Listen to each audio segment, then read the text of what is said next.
大家好，我今天要来分享我刚做完的一个萨满疗愈的仪式，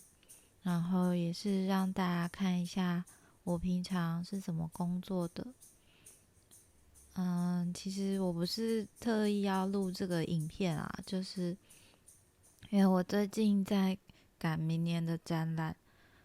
然后就是我去我老师家画画。他是一个艺术家，叫做侯俊明老师。我们在静心的时候，我感觉到老师的体内有非常多的能量，所以他有一种好像快要起机的感觉，所以我们就本来是在拍这个静心的过程，然后就临时改成了要做一个疗愈的仪式。那我可以跟大家先说一下，就是在做这个开始之前，那边的磁场蛮特别的，就是侯老师这个人的，他这个人本身就是体质蛮特殊的，然后那个场地也蛮特别的。然后我在做开始之前，就被很像有一个声音在我脑海里面，就是问我说，我要帮神明做疗愈吗？我那时候就心里想说，为什么不行？因为我是女巫啊，就是我不知道这是不是一种东西方的文化冲突，所以我们开始之前，其实有先去拜他的前后的那个神坛，就是有先跟神明禀告，就是我要做仪式，然后要请他们先就是在旁边观礼啦。我不喜欢我在工作的时候就是被打扰这样子。那所谓的萨满疗愈呢，就是在一个无形的世界中，有点像在做手术的概念。就是我会用一种非寻常的意识去做能量上面的清理。那我们灵魂每一次有的时候，就是会有一些所谓的创伤的产生。那听起来好像很严重嘛，创伤，可是其实它就是一个，有可能是你被吓到啊，或者是说有些事情，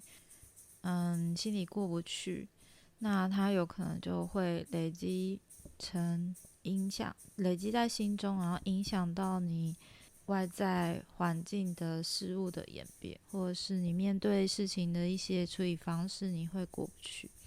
那这些创伤有可能是掉落在我们的童年，或者是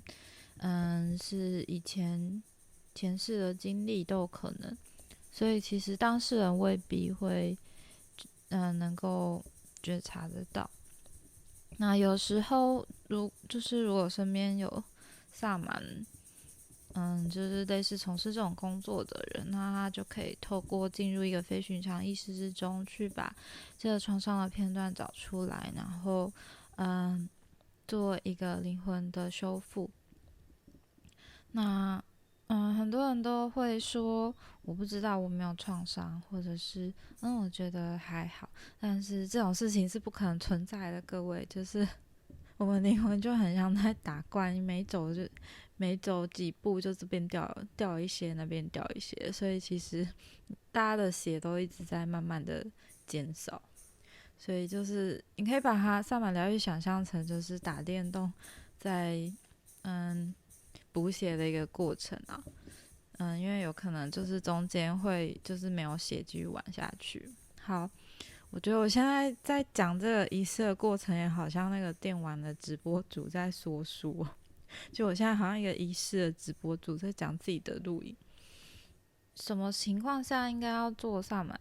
疗愈？当然，比方说忧郁症啊，或者是有一些是慢性疲劳症候群，或者是你有点像是被卡到啊，或者是做噩梦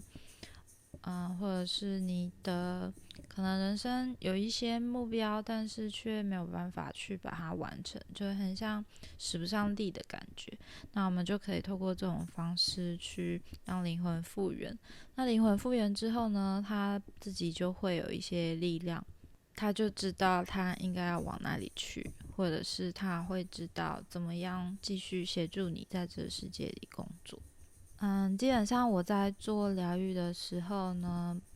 是用就是我会跟我的守护神合为一体的方式，然后让他来做这个仪式，所以他可以看得到一些非肉眼看得到的东西。那我的方式比较不是那一种很激烈的就是我是可以控制自己那个进入程度的多寡，然后所以让自己还是保有自己的意识下去做一个翻译，或者是直接做一个手术型的一个通灵的状态。像我现在呢，就在做一个跟我的守护神合为一体的工作。那当我理解一些事情之后呢，我就会开始做一些能量上面的清理，然后这个过程我不会去探究对方的个人的隐私，或者是他的人生的经过啊，我不会想要去做这种铁口直断的事情哦，因为我不想做没有效率的事情。就是我的疗愈方式就是非常的针对当下最需要处理的一个议题，那直接把它找出来对症下药。那过程中呢，每个人的仪式都会有些微的不一样。比方说我这一次就是有用一些辟邪的植物，然后有些人可能会是就是植物的品种会有一些不同呢，那看每个人的状态，还有当时接收到的讯息需要做怎样的处置。然后其实现在就是我的状态看起来很冷静，但是其实就是有一点像说医生做手术啊，他可能会需要花3到5个小时啊做一台手术，可是我这个手术是做你这一整生，就是包括是穿越时空的你过去的每一世的经历，所以其实对我而言是非常的耗损的。也不能说耗损啊，就是说你看起来我很冷静，但其实发生了非常多的事情的。当时在帮老师做这个仪式的时候，有感觉到我花了很多的力气在他的心脏的部位以及他的双脚。那他后来就是有跟我说，他有感觉到他自己很像被钉在十字架上，然后就是有一些火焰在燃烧。那其实跟我看的东西是有点类似的，以及就是我帮他把他在那个脚被钉住的那个脚镣把它打开。好，所以这个疗愈的过程呢，就是大概就是这样子的一个情况。我接下来就是会把一些无形世界的所谓的讯息啊，然后带回来给当事人知道。那这个过程也就是我不去做一个那种大预言家，或者是论你的前世今生，我没有在做这种的我就是带回你当下议题你最需要知道的事情，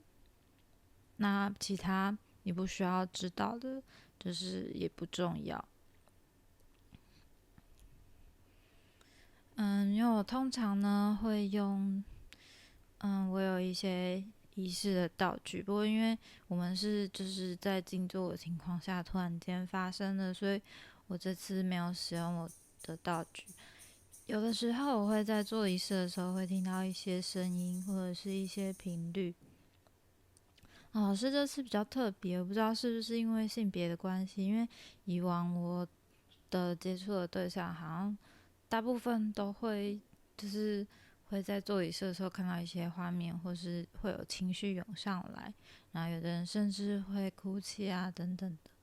所以我其实也还蛮好奇对方他在这个过程体验到什么感觉。那老师是说他觉得他身体麻麻的。我们结束之后，我们有在我现在在讲后续发生的事情，就是我们有去庙里拜拜，然后拜完拜之后，何老师他就有一点感受到一些能量在体内窜动。那个晚上我就觉得他已经快要就是起乩了这样子，我就跟他说：“那你让那股能量出来讲话看看，就是看他有什么话想讲，会在梦里会告诉。”也会带来一些讯息，这样我觉得这个过程还蛮有趣的啊，就很像是